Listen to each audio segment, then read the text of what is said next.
Hello everyone. In this video, I'll be covering regarding Criminal Procedure Code, in which we will discuss regarding the important chapters of the code, which have to be covered for the examination. That is any law competitive or in specific judiciary examination. So guys, first of all, we need to understand that the last video I covered about that the code is divided into major three parts. That is, one is investigation plus inquiry plus trial. But there are other elements which help in the smooth running of the code that have been covered in the code itself. Now, here the elements are: one is regarding the basic provisions regarding applicability of the code. Then we have constitution of criminal codes.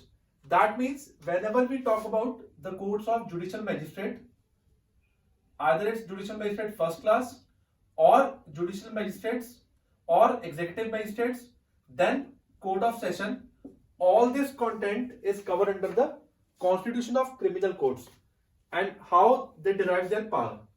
Then we have power of courts. This is very important part from examination point of view, in which directly the power is asked in which section what is covered. Then power of superior officers of the police. Then we have a very important provision of, that is, arrest. The sections which are covered here, section number 41 to 46. These provisions are very important, right? Directly the questions are asked in the examination when I talk about multiple choice questions, and otherwise there could be a formation in the examination regarding means prep, what is arrest and the persons who can arrest, right? Then we have a process of summon, warrant, proclamation, attachment. This is covered chapter number 6.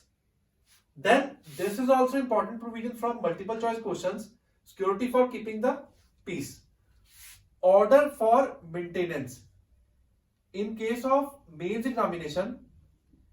Otherwise, in case of multiple choice questions, who can be the claimant for maintenance, or in case of mains, the case laws, the very important case laws that are quoted and the basic provisions are asked in the examination.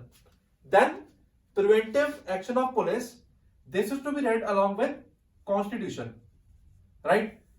Whatever the powers the police has derived. Now guys, one thing it is very clear that when we talk about criminal procedure code, there are other powers regarding discipline, regarding working of the police. We read Police Act in parallel. Although this content is not to be read by the students, but if as a practicing lawyer or if you want to gain knowledge, you can read the Police Act and get to know what exactly are the powers or how the police department works, right? Then this is very important provision where you will find number of questions in the examination, right?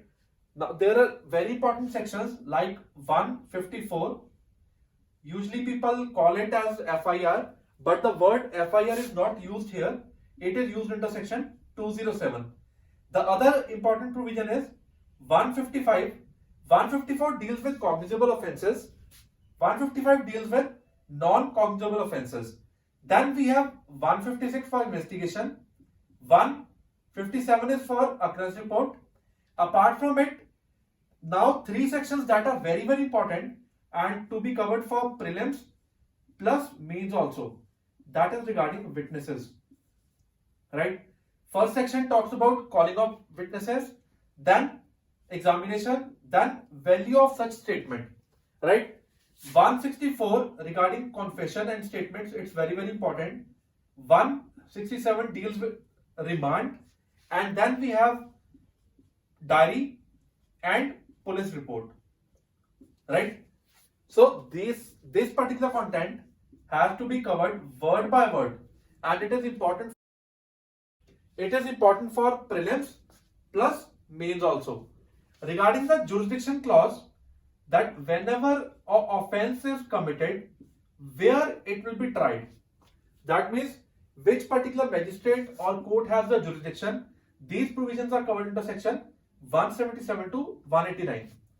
initiation of proceedings that even I talked about earlier, and in case of section 190, the magistrate takes the cognizance via three modes.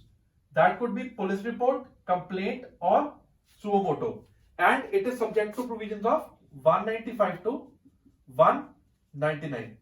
Once the magistrate takes the cognizance, then it comes on to the further proceedings, right?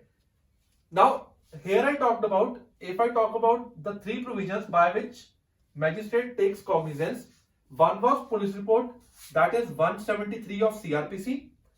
Other one I talked about complaint, that is complaints to magistrate. Along with this, we have to read section 2 subsection D, right? So if I draw a chart here, that in case of cognizance, right, magistrate takes upon a police report 173, then upon complaint 2D and 200 to 203. These are very important provisions, right? Then comes the issue of process, right? Here third part is suo motu, that is on its own knowledge, in which we have to read 191 along with this, right? So the procedure follows as, first of all, investigation is done, then inquiry, then starts the trial part, right? Once the magistrate takes cognizance, proceedings start. Then at the time of trial, the charges are framed against the accused, so that the accused gets to know that with what particular offense he is charged, or in other terms we can say that the court frames the charges against the accused, and the accused should know that he is being charged of this and this particular offense, right? Then comes the stage of trial, in which there are four particular types: court of session trial, warrant cases, summons, and summary. Here comes the separate provision of plea bargaining. In this video, I have covered till chapter number 21 capital A. Rest I will discuss in the next video, that all these particular proceedings, the criminal procedure code is drafted, it is covered into different chapters where the powers are given and the court has to work accordingly, right? And guys, if you like this video and you want me to post more videos, you can subscribe this channel. Don't forget to click the bell icon, so that whenever a new video is posted, you will get the notification regarding it. Thanks a lot for watching this video.